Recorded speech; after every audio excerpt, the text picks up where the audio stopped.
Hi guys, welcome back to my YouTube channel. Today's video is all about the BioBalance sunscreen.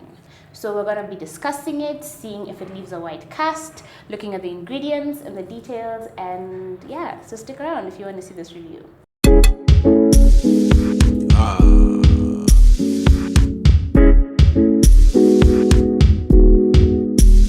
The BioBalance tube is 75 milliliters. This cost me about $13 in Nairobi. It's SPF 50 and it has a broad spectrum protection, which means it has UVA and UVB protection, which is amazing. I have a blog post linked up here where I have discussed the differences and the benefits of having UVA and UVB, so you should check that out if you want more details. So I know that $13 is a bit cheap, but I don't think that really affects the quality of the sunscreen because it's $13 because it doesn't have the antioxidants and a few of these other fancy things that the others have. But because I use tomatoes on my face and create face masks and face creams, I'm sorted in that area. So I don't necessarily need to spring for more in order to get it in my sunscreen. So like I said, this is 75 milliliters.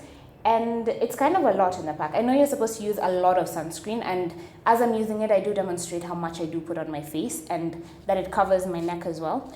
But once I have that on, like now, my face still feels very creamy and moisturized. It doesn't feel like it's drying out. It doesn't feel like it has a lot of product on it. So it soaks into my skin really well and it just disappears and I feel protected for the rest of the day. As you'll see as I'm applying the sunscreen, you'll find that my face has gotten quite patchy because I've never really used sunscreen consistently over the years. So I'm excited to start, and I'm hoping that using this instead of a skin lightening cream or something, that I can get a more even complexion and my skin will thank me a few years from now. So there are a bunch of must-have ingredients that I guess the more expensive sunscreens have all of them, but this one only has the titanium dioxide. I can barely say these words, so just bear with me. But some of the really good ones, I'm just going to read them off here, are Ecamsol, avobenzone, oxybenzone, titanium dioxide, which this one does have, and I absolutely love that. Sulisobenzone or zinc oxide. I really wish it had zinc oxide. I actually thought it did when I bought it, but it only has titanium dioxide, which is good enough because it does help in the UVA UVB protection. If you can get a sunscreen that has at least 3 or more of those specific ingredients, that's, I mean, more power to you. But I got this and it has one of those must-have ingredients for like a healthy sunscreen, and it has none of the ill-advised ingredients, so like vitamin A and whatever. Those are words I cannot pronounce. I will not try to pronounce. If it doesn't have those ingredients, then it's healthy for you.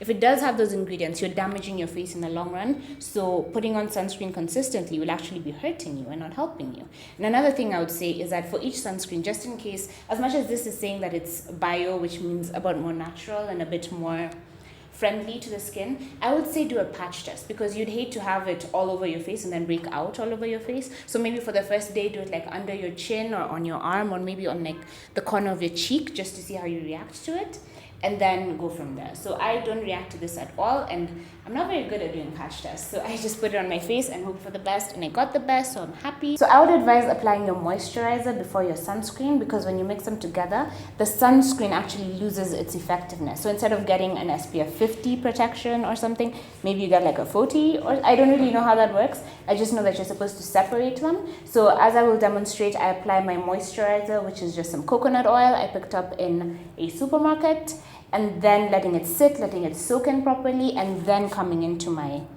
sunscreen. So I'm going to show you what that's like. And what I really love about this sunscreen before I like sign off is that it leaves absolutely no white cast on the face, because there are some that you put and blending it into your skin is such a hassle. It takes forever and it doesn't really go away, so it looks like you're wearing like a light sheen of powder on your face or something, and that's the last thing you want when you're wearing sunscreen. So I can absolutely guarantee that this, if you like just apply it normally like you would apply moisturizer and then let it sit for a few minutes, afterwards it completely disappears under your face.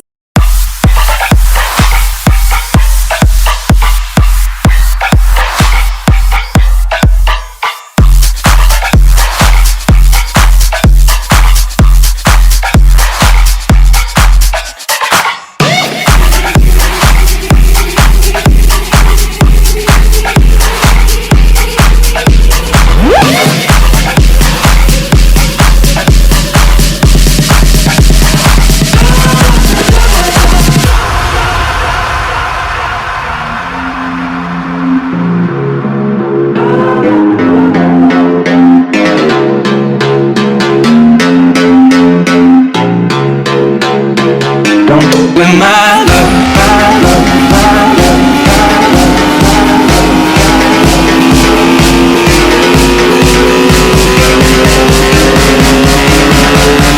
That's what it looks like with the BioBalance on my face, and I absolutely love the sunscreen because, as you can see, it leaves absolutely no white cast on my face, so you don't walk around looking like you're a ghost if you're like me and don't wear foundation every day. But if you do wear foundation, it's a good thick base, so I feel like this in itself protects your face from the foundation, so you don't necessarily have to wear primer, or if you do wear primer, you don't have to wear as much, which is pretty awesome. So I'm just gonna go ahead and do the rest of my face and then show you what the final result is. don't with my I don't feel like I have too much product on my face, which is sort of a compliment to the coconut oil because it's such a lovely light moisturizer. It just soaks into the face very easily. But then again, so does the sunscreen because it completely disappears, as you can see, because now I do have my foundation on. Sunscreen is absolutely not showing through at all. There is no white cast. It didn't make putting on my makeup any lumpier or less comfortable, and I don't feel like I have too much product on my face right now, which is fantastic. So I absolutely recommend the sunscreen, and I hope you liked this review. If you did like it, give me a thumbs up and leave me a comment. Let me know what your favorite sunscreen is and what you like about it. If you have this BioBalance and you had a different experience with it, I'd love to hear about it, because maybe the formulation for SPF30 and SPF50 is a bit different, because I have the SPF50 plus, so I can honestly say that that one is absolutely amazing. It's not pricey at all, at again just $13. I want to see how long it lasts, and I'll definitely come and do an update video if I see that it sort of evened out my face or helped me clear out a few of the issues that I'm having. So look out for that, and I will see you in my next video.